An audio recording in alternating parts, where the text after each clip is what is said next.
Top job maintenant, bonsoir. Salut Tiki, tout à l'heure un de vous deux, là, comment les détectives, vous avez parlé, comment il y en a un, il a parlé de clichés.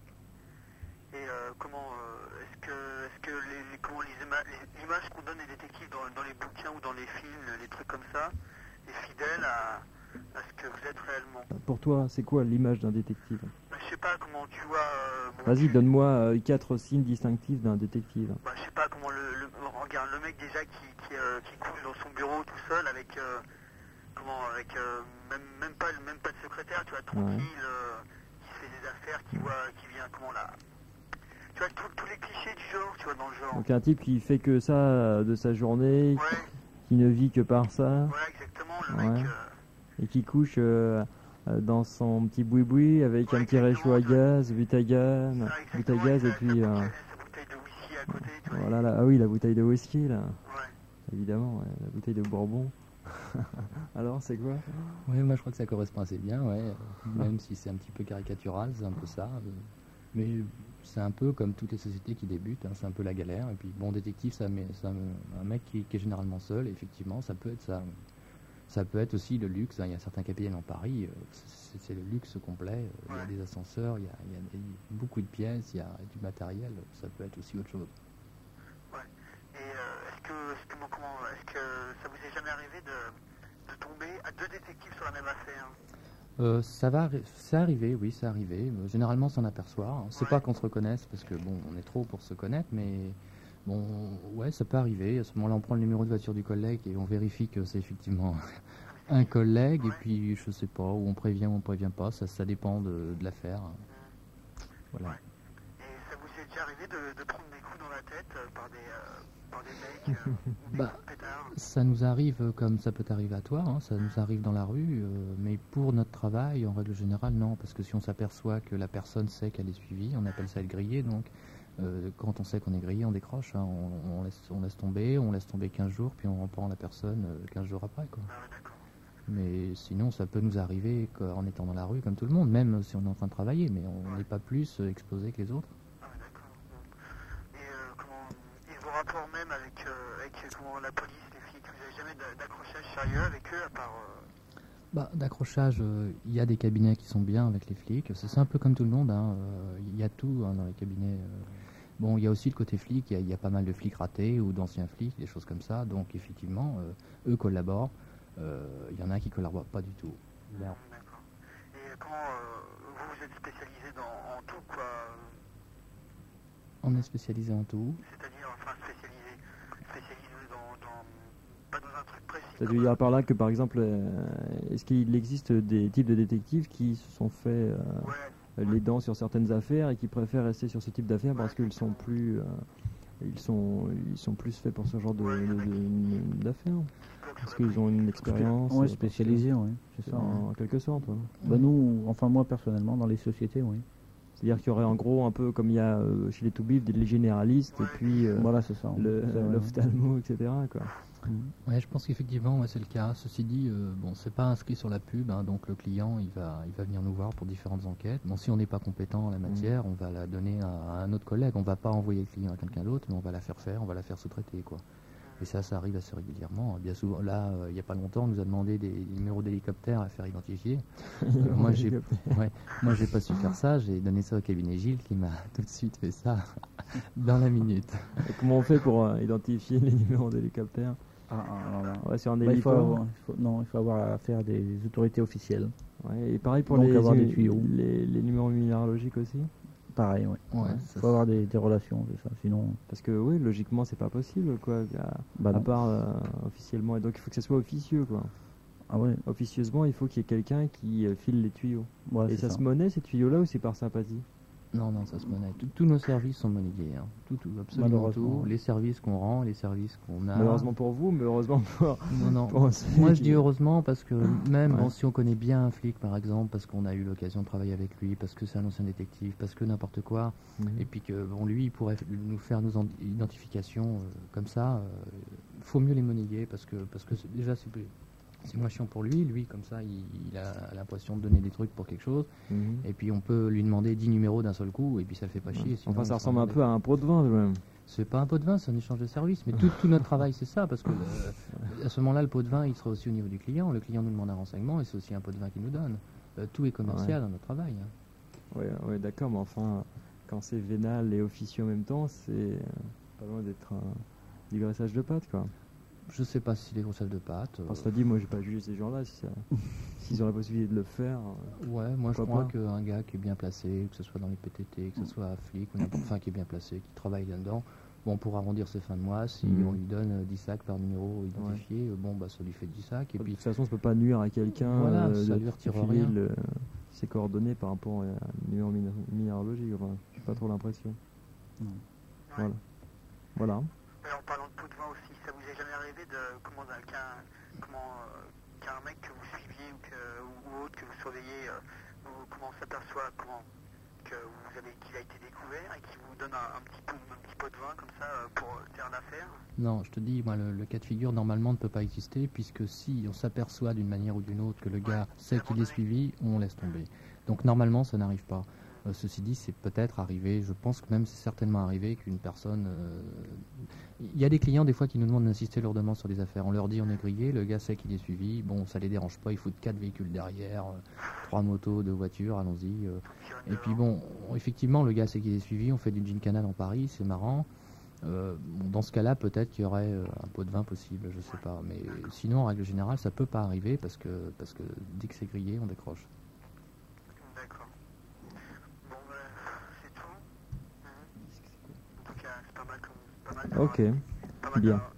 Salut monsieur. Ce soir, donc, dans Banzai, 2 détectives privés sont à mes côtés, ils répondent à vos questions. Et tout de suite, c'est le ninja qu'on prend. Salut ninja. Salut.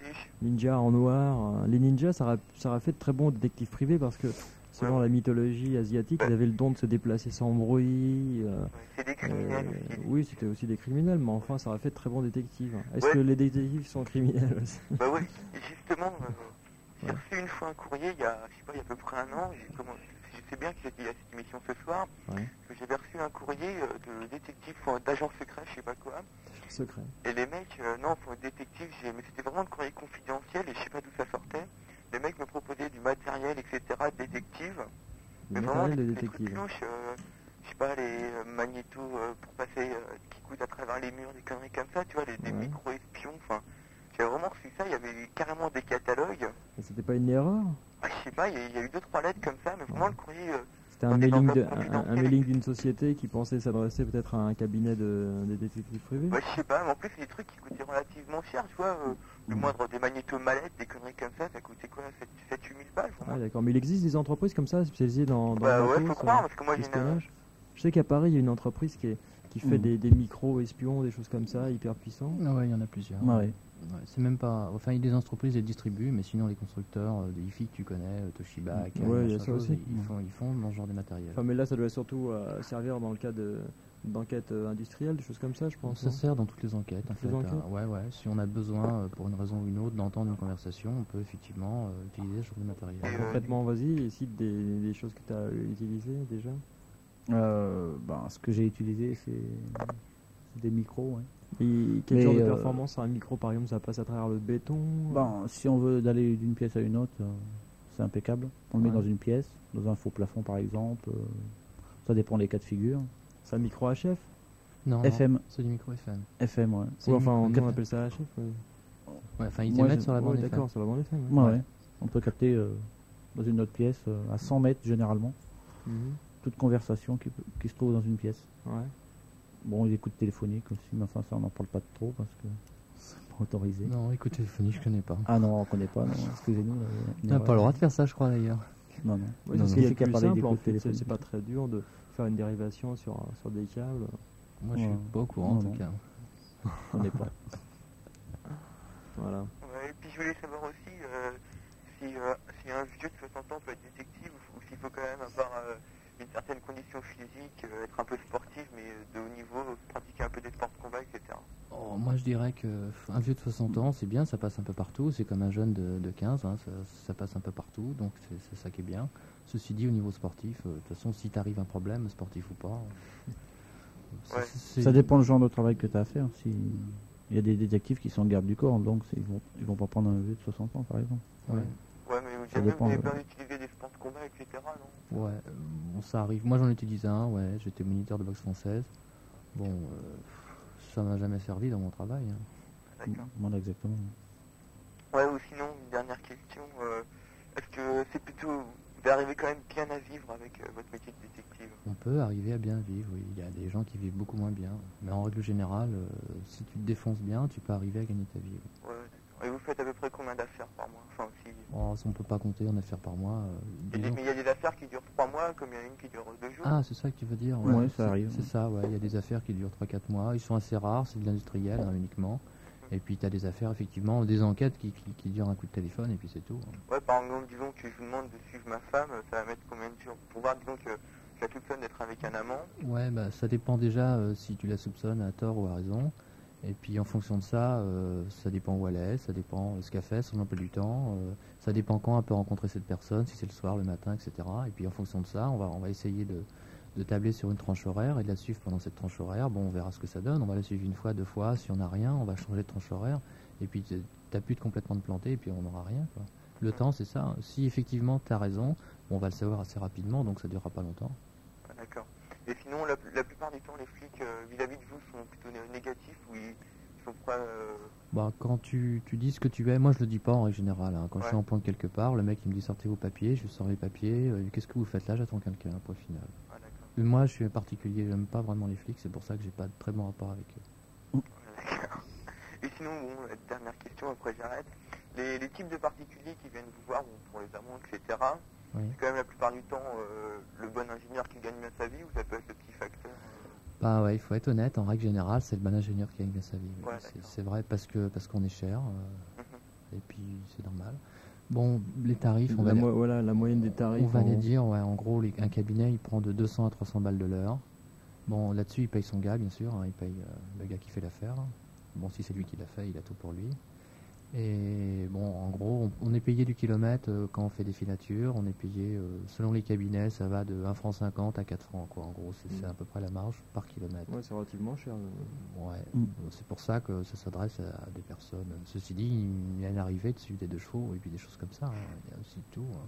Surtout pour des trucs pas ponctuels, quoi. Et puis des affaires assez graves, des fugues d'enfants, des choses comme ça. Là, même si les parents n'ont pas trop d'argent, bon, ils vont quand même le dépenser là-dedans puisque c'est quand même un enfant, c'est quelque chose, quoi. Voilà. Ok, d'accord. Salut monsieur. Ok. Cécile maintenant, bonsoir. Bonsoir. Il faut savoir l'enquête la plus passionnante que vous avez eue, enfin celle qui vous a le plus marqué. Alors, l'enquête la plus passionnante que j'ai eue, ben, c'était en Espagne. Je me la suis coulée douce. Voilà.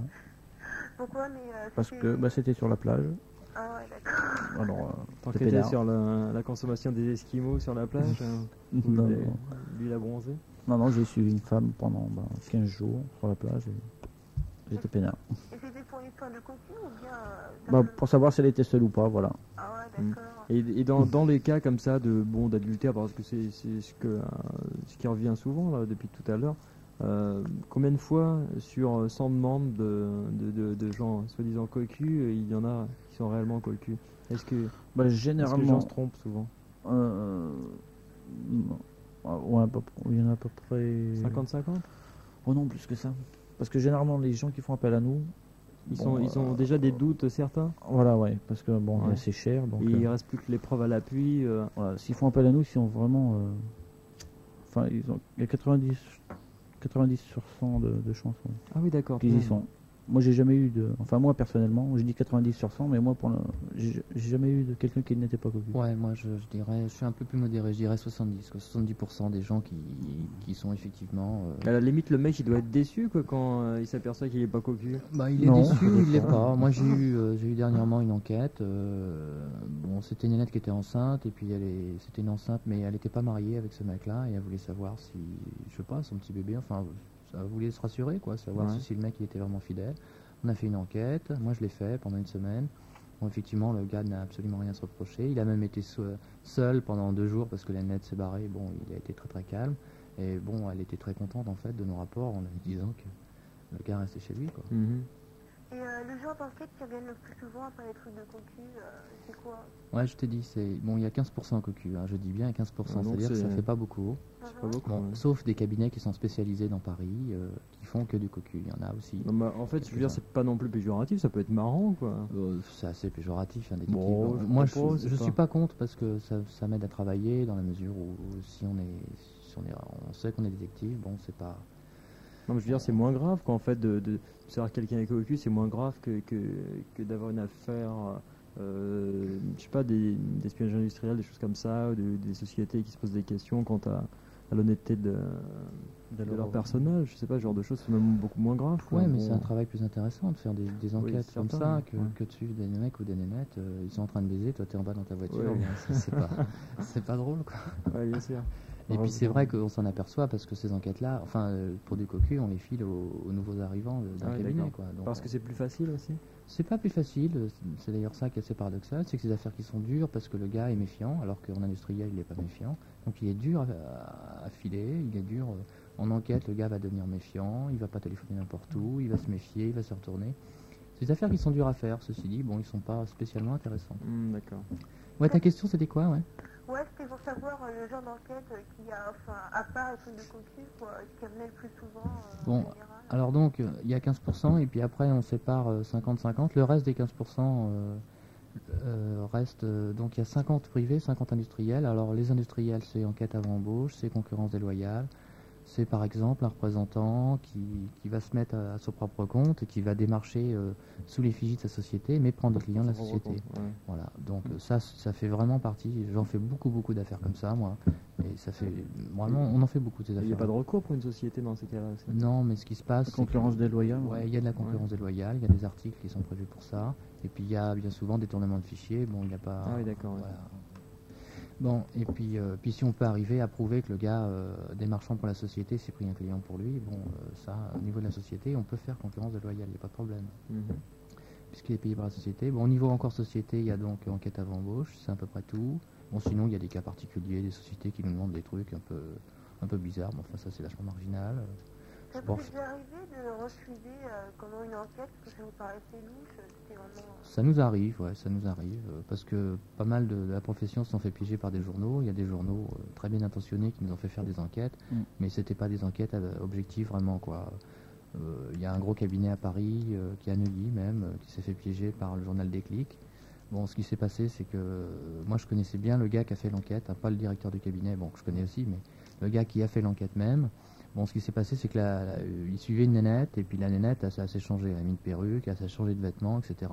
Donc les gars ne l'ont pas vu ressortir forcément, elle ne ressemblait pas du tout à ce qui était rentré. Et puis Déclic a balancé un journal là-dessus, pourtant qui est un journal qui est pas mal. Mais bon, c'était son premier numéro, et puis, je sais pas, il a voulu faire un coup d'éclat, et donc il a baisé le gars comme ça, l'autre n'a pas vu ressortir, et puis il a balancé que c'était des rapports erronés, etc. Enfin, il a balancé n'importe quoi. Donc on se méfie à cause de ça, parce qu'il y a des journalistes. On a essayé encore, il n'y a pas longtemps, de piger au cabinet où je travaille. C'était effectivement des journalistes qui voulaient faire une enquête. Il y en a d'autres qui sont venus et qui ont fait une enquête, mais ils nous l'ont dit. Il y a Antenne 2 qui est venu tourner dans mon cabinet. Bah, je vous remercie. Bonne soirée, Mrs. Cécile. Au revoir.